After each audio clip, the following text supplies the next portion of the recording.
Hello दोस्तों, welcome to my channel learn with Amrita.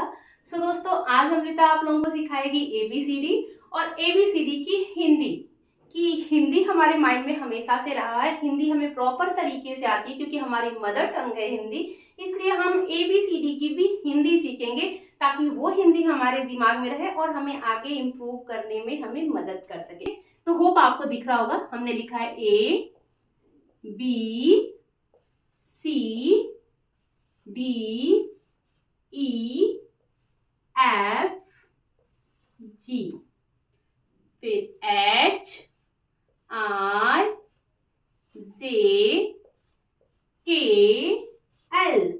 यल नहीं बोलते, एल बोलते हैं।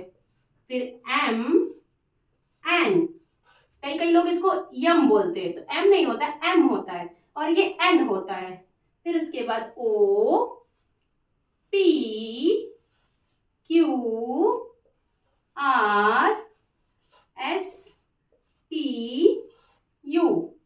फिर हम वो लिखेंगे V W X Y and Z. ठीक है, ये हमारे 26 लेटर हो गए। जो इंग्लिश के अल्फाबेट होते हैं ना, वो 26 ही होते हैं। मतलब कि हिंदी में जैसे वर्णमाला होती है वो 52 होती है, लेकिन इंग्लिश में हमेशा 26 होती है। अब हिंदी और इंग्लिश को भी जब मैं मैच करूंगी तो क्यों ये 26 होती है, क्यों वो 52 होती है, ये भी मैं बताऊंगी। लेकिन आज फिलहाल हम एबीसीडी सीखते हैं। ठीक है, आज हमने यहाँ पे एबीसीडी लिखा है, इसका प्रोनाउंसिएशन भी किया है मैंने साथ साथ में। एक बार और इसको पढ़ लेते हैं ताकि हमारे ब्रेन में अच्छे से आ जाए। A B C D E F G, H I J K L M N, O P Q R S T U, V W X Y and Z. अब हम इसकी हिंदी सीखेंगे कि इसको हिंदी में क्या प्रोनाउंस करते हैं। ठीक है, जब हम इसको हिंदी सीख लेंगे ना, तो आगे अगर कोई स्पेलिंग बनानी रही तो इसको देख करके हम बहुत अच्छे से बना लेंगे। आज मैं एक दो एग्जांपल दूंगी, फिर इसके बाद कल के क्लास में इसको और अच्छे से मैं आप लोगों को सिखाऊंगी। तो ए की इंग्लिश होती है ए। जब भी हम कभी ए को प्रोनाउंस करते हैं तो क्या प्रोनाउंस करते हैं, ए। ठीक है, बी को करते हैं ब, सी को कहते हैं क एंड स। ठीक है, डी को कहते हैं ड एंड ई को कहते हैं ए, एफ को कहते हैं फ, शायद आप लोगों को दिख रहा होगा। जी को बोलते हैं ग, दिख रहा है आप लोगों को ना प्रॉपर तरीके से। एच को ह, आई को ई, जे को ज, के को क, एल को ल, एम को म, एन को न, ओ को ओ, पी को प, क्यू को प, आर को र, एस को स, टी को ट, यू को अ, वी को व, डब्ल्यू को वा बोलते हैं। ठीक है, एक्स को एक्स, वाई को य, जेड को ज लिख के यहाँ पे बिंदु ऐसे होता है तो ज।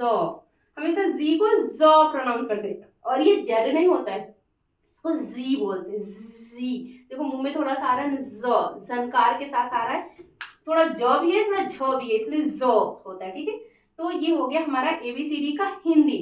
तो हमने आज क्या सीखा है, ए को क्या बोलते हैं ए, बी को क्या बोलते हैं ब, सी को क एंड स, डी को ड, ई से ए, एफ से फ, जी से ग, एच से ह, ई से ई, सॉरी आई से ई, जे से ज, के से क, एल से ल, एम से म, एन से न, ओ से ओ, पी से प, क्यू से प, आर से र, एस से स, टी से ट, यू से अ, वी से व, डब्ल्यू से व, एक्स से एक्स, वाई से य एंड जी से ज।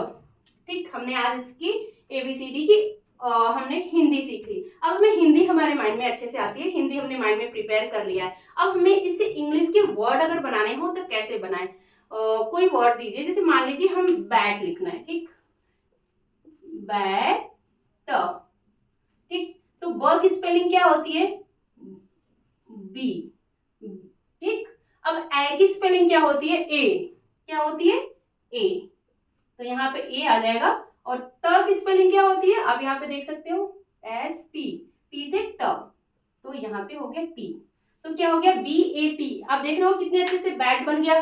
तो ऐसे ही अगर हमें कुछ और बनाना, मान लीजिए हमें बनाना है मैट, तो ये तो आप अपने आराम से बना सकते हो, आप बनाओ, हमें पता है कि ये आप बना लोगे, ये आप लोगों के लिए, ठीक है। और भी ऐसे रिलेटेड वर्ड आप बना सकते हो, कैट, रैट, ये ए वाले शब्द हैं। अगर हमें बनाना है मान लीजिए डेन, ठीक, अब हमें लिखना है डेन। क्या लिखना है? डेन न, ठीक। तो हम इसकी स्पेलिंग क्या लिखेंगे? डी से ड, हम लिख दिए डी से ड। अब ए की मात्रा हम जोड़ेंगे कि इसमें किससे ए आता है, तो यहाँ पे ई दिया हुआ है ना, ई से आता है ए की मात्रा। फिर एन से न, एन से न, तो ये जो हमारा ए की मात्रा है ये हो गया ई से, तो डेन, ठीक है, D E N den, D E N den, तो डी ई एन। तो ये बनाने में कितना आसान हो गया, डी से ड, ई से ए और एन से न, डेन। ऐसे ही यहाँ पे मैट है, आप लोगों ने बना लिया होगा, लेकिन मैं इसको एक बार बना देती हूँ। एम से म, ठीक, ए की स्पेलिंग ए, ट की स्पेलिंग टी, तो क्या हो गया? मैट। अब यहाँ पे ए जो है ए लगा दिया तो हमने ए बन गया, और यहाँ पे भी ए बन गया। ऐसे ही मान लीजिए आपको टब लिखना है, टब, ट ब। अब आपको पता है कि टी किससे होता है? टी से ट। अ किससे होता है? अब इसमें आप देखिए अ किससे होता है, आप इसको देखिए कहाँ पर अ लिखा हुआ है, नहीं समझ में आ रहा है? देखिए यहाँ से शुरू से देखिए तो आपको दिखेगा, यू से अ, तो यहाँ पे हम लिख देंगे यू। बी से ब, तो ये हो गया ब। तो जब यू बीच में आया तो इसकी क्या मतलब है? अ। टी से ट, यू से अ, बी से ब, ट ब। तो ऐसे अगर हम बनाने लगेंगे तो ये छोटे छोटे जो स्पेलिंग है वो बहुत ही आराम से इजी वे में बन जाएंगे। अब कुछ स्पेलिंग मैं आप लोग को देती हूँ, जो आपका होमवर्क रहेगा, आप लिख कर लाना, आपको समझ में आएगा कि कैसे बनाते हैं, ठीक है। जैसे कि मैं इसका सिर्फ उच्चारण लिखती हूँ, मतलब कि जो हम प्रोनाउंस करते हैं उसका मीन्स हिंदी में नहीं लिखती हूँ। जैसे कि कैट, ठीक, सन, फिर उसके बाद हम लिखते हैं बैट, फिर हम लिखते हैं रैट, फिर हम लिखते हैं मेट, फिर हम लिखते हैं मैन। जस्ट सो आज के लिए आपको सिर्फ इतना ही होमवर्क है, आप इसको क्लियर कर लेना। फिर हम कल मिलेंगे और कैसे स्पेलिंग बनाते हैं, कैसे हम हिंदी टू इंग्लिश जाएंगे, ये हम अब कल के वीडियो में जानेंगे। सो आज के लिए बस इतना ही, मिलूंगी कल, तब तक के लिए जय हिंद, जय भारत।